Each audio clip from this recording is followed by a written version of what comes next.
Hi, ഇന്നത്തെ recipe ചക്കക്കുരു അടയാണ്. ഈ അട കണ്ടിട്ട് ചക്കക്കുരു വെച്ച് ഉണ്ടാക്കിയാൽ നിങ്ങൾക്ക് പറയുമോ? ഇല്ല, ആരും അത് പറയില്ല. വളരെ സിമ്പിളായിട്ട് എന്നാൽ നല്ല ഹെൽത്തി ആയിട്ട് ഉണ്ടാക്കിയെടുക്കാൻ പറ്റുന്ന ഒരു അടയാണ്. ആദ്യം ചക്കക്കുരു വെള്ളത്തിലിട്ട് ഉപ്പിടാതെ ഒന്ന് വേവിച്ചെടുക്കുക. ഇപ്പോൾ എൻ്റെ ചക്കക്കുരു നല്ലപോലെ വെന്ത് വന്നിട്ടുണ്ട്. ഇതേ പരുവത്തിലാക്കിയെടുക്കുക. അതിനുശേഷം മിക്സിയുടെ ജാറിലിട്ട് ഒന്ന് ക്രഷ് ചെയ്തെടുക്കുക. ഇനി ഇതിലേക്ക് നമുക്ക് ശർക്കര പാനി ചേർത്ത് കൊടുക്കണം.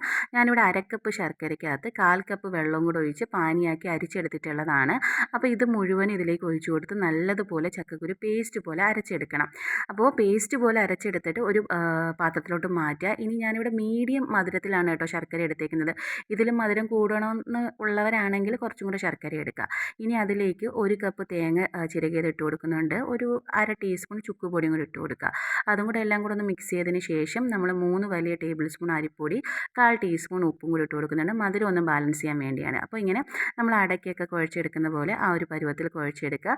അതിനുശേഷം ഒരു വാഴയില, ചെറിയൊരു വാഴയിലാണ് കേട്ടോ ഞാൻ എടുത്തിരിക്കുന്നത്. ചെറിയ ചെറിയ അടയായിട്ടാണ് ഉണ്ടാക്കിയെടുക്കുന്നത്. അതിലേക്ക് ഓരോ ഉരുളകളാക്കി ഇട്ട് കൊടുത്ത് കയ്യിൽ കുറച്ച് വെള്ളം തടവിയിട്ട് ഇങ്ങനെ പരത്തി കൊടുക്കുക. അപ്പോൾ നമ്മുടെ കയ്യിലൊന്നും ഒട്ടിപ്പിടിക്കത്തില്ല. എന്നിട്ട് രണ്ടായിട്ട് മടക്കിയെടുക്കുക.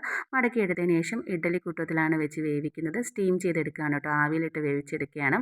ഓരോന്നും ഇങ്ങനെ പരത്തി വെച്ച് കൊടുത്ത് ഒരു 15 മിനിറ്റ് നമ്മൾ ആവി കയറ്റി വേവിച്ചെടുക്കുകയാണെങ്കിൽ നല്ല ടേസ്റ്റി ആയിട്ടുള്ള ചക്കക്കുരു അട ഇവിടെ റെഡി ആയിട്ടുണ്ട്. അപ്പോൾ ഈ അട ഇതുവരെയായിട്ടും ആരെങ്കിലും ചെയ്ത് നോക്കിയിട്ടുണ്ടെങ്കിൽ ഒന്ന് കമൻറ്റ് ചെയ്യുക. അപ്പോൾ ചെയ്ത് നോക്കിയിട്ടില്ലാത്തവർ ഒന്നൊന്ന് ചെയ്ത് നോക്കുക. ഇത് കണ്ടാൽ ചക്കക്കുരു അടയാണെന്നും കഴിച്ചാലോ ഒന്നും പറയില്ല കേട്ടോ. സംഭവം നല്ല ടേസ്റ്റിയാണ്.